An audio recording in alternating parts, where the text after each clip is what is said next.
Luxe Paris, métier d'art, métier de luxe. Anne Tisse, bonjour. Bonjour. Vous êtes encadreur d'horreur ornemaniste. Et oui, ça fait beaucoup de choses, mais effectivement, quand on travaille sur des cadres, quand on fabrique, quand on restaure des cadres, il faut avoir un petit peu tous ces savoir-faire. D'ailleurs, vous avez passé 5 années de formation au CFA de l'ameublement pour décrocher 2 CAP encadreur et d'horreur ornemaniste. Qu'est-ce qui vous plaît dans ce travail-là ? C'est le travail manuel déjà qui me plaît beaucoup, et puis le fait que c'est quelque chose de très réaliste. C'est pas quelque chose d'abstrait. Auparavant, j'avais fait un BTS comptabilité, donc forcément, c'est complètement autre chose. On est toute la journée devant un ordinateur. Mais c'est vrai que des métiers d'art, d'artisanat d'art, il y en a des tonnes. Qu'est-ce qui vous plaît dans le cadre, justement? C'est la mise en valeur d'autres artistes, Oui, ou c'est simple, c'est le geste? C'est aussi beaucoup le fait qu'on voit de très belles œuvres. Donc le fait de les mettre en valeur. Avec mon métier d'horreur, je fais aussi de la restauration de bois doré. Donc on voit des très belles pièces anciennes, du mobilier ancien. Et on fait aussi du contemporain. Donc ça permet aussi de voir des choses modernes qui sont aussi très intéressantes. Donc quels sont les savoir-faire? On utilise, si on prend les différentes étapes un petit peu, on vient vous voir, voilà, on a une œuvre à encadrer. D'abord, il y a 2 possibilités. C'est pas forcément en bois, c'est principalement en bois. Après, le bois, il peut être travaillé de plein de façons différentes. Oui, le principal matériau, c'est le bois. Le bois, donc. Et après, quelles sont les différentes étapes quand on fabrique un cadre, quand on travaille sur un cadre? Alors, ça dépend. Il y a des tas de choses.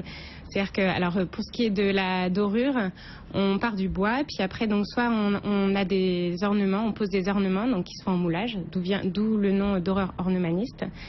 Donc les ornements, c'est très codifié selon les époques. Oui. Donc vous avez des ornements typiques Louis XV, Louis XVI, etc.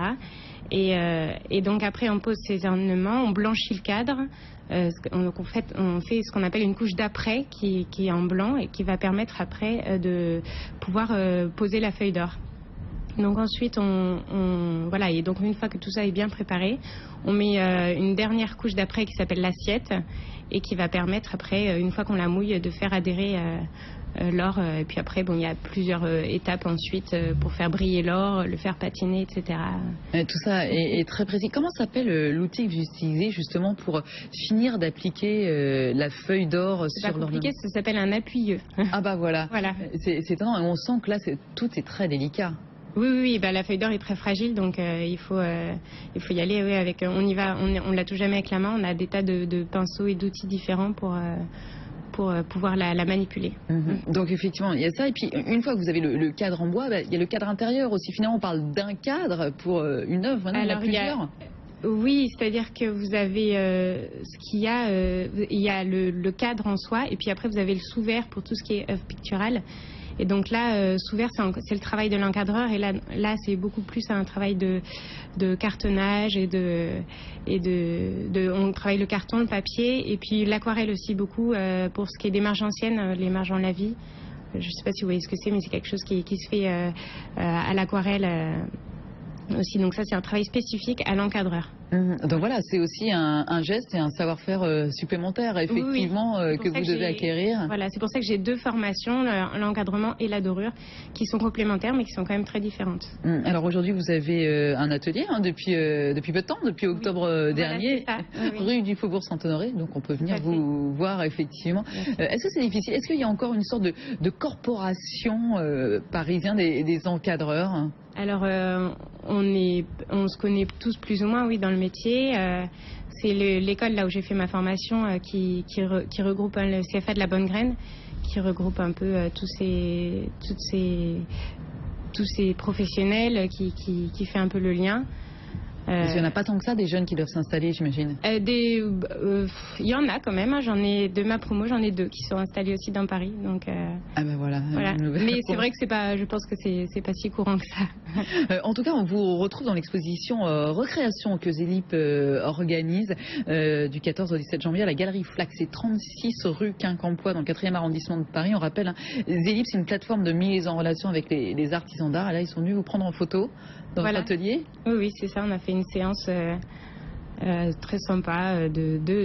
C'était censé être 4 heures, mais ça a duré un peu moins longtemps, je crois. Et donc on a fait des photos un peu, on a essayé de trouver des choses un peu originales, un peu qui soient pas la représentation classique qu'on fait des artisans. Donc voilà, je connais pas le résultat, je l'ai pas encore vu. Mais d'abord, surprise demain. Déjà la première chose, c'est que vous êtes tous jeunes aussi. Ça c'est l'idée aussi, c'est de mettre en avant ces jeunes artisans d'art. Effectivement. Alors je crois qu'ils ont quand même essayé de représenter un peu plusieurs générations. Mais bon, oui, dans la majorité, on n'est quand même pas. On est assez jeune, oui.